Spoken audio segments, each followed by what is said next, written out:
అని చూస్తారు. కానీ నాకు ఇన్స్పిరేషన్ పవన్ కళ్యాణ్ గారు. పవన్ కళ్యాణ్ గారు. ఎందుకంటే ఈరోజు ఆయన బంగారు తట్లో తిని బంగారు పాపం మీద పోనుకొని ఎనీథింగ్ బంగారు యూజ్ చేయొచ్చు. కానీ అలాంటి లైఫ్ను వదిలేసి ఏదో చేయాలని 15 ఏళ్ళు రోడ్డును పడ్డాడు. ఫ్యామిలీని పిల్ల సంసారం అంతా పక్కన పెట్టాడు. చాలామంది ఈయనని విమర్శించిన వాళ్ళే. ఈరోజు ఒక్క విమర్శించడం లేదు, నువ్వు కౌన్సిలర్ కాదు, ఎంపీ కాదు, ఎమ్మెల్యే కాదు అన్న ప్రతి ఒక్కరు నోరు మూపించాడు.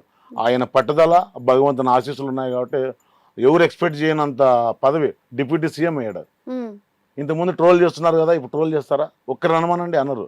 ఎందుకంటే తిరుపతికి వెళ్ళి ఓం నమ శివాయ అంటే ఆయన పలుకుతాడా? నేను వెంకటేశ్వర స్వామిని లేచి వచ్చి చెప్తాడా? చెప్పడు కదా. ఏడు పోయినా మనం భక్తితో మొక్కుతాం. ఒరే మూరు కూడా నేను వెంకటేశ్వర స్వామి కాదరా శివుడు అని పైకి లేచి వస్తాడా? ఎవరు నమ్మకం వాళ్ళది. ఆయన అంతో కృషిగా పట్టుదలతో ఈరోజు అనుకున్న సాధించాడు. నేను ఆయన చూసి ఇన్స్పైర్గా వచ్చా. ఈ బతుకు మానవ జన్మ లైఫ్లో ఉటెతురే, మరి పుడతామో ఎలాంటి జన్మ ఎత్తుతామో తెలియదు. ఉన్న దాంట్లో ఫేమ్ కావాలా.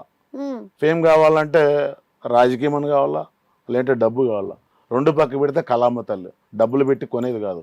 మన ఒంట్లో మనకి ఎంత ఉంటే అంత కళామ తల్లిని మనం ఉపయోగించుకోవచ్చు. 100 మందిని బాధ పెట్టవచ్చు, నవ్వించవచ్చు, తిట్టుకొని చలాని చేయొచ్చు.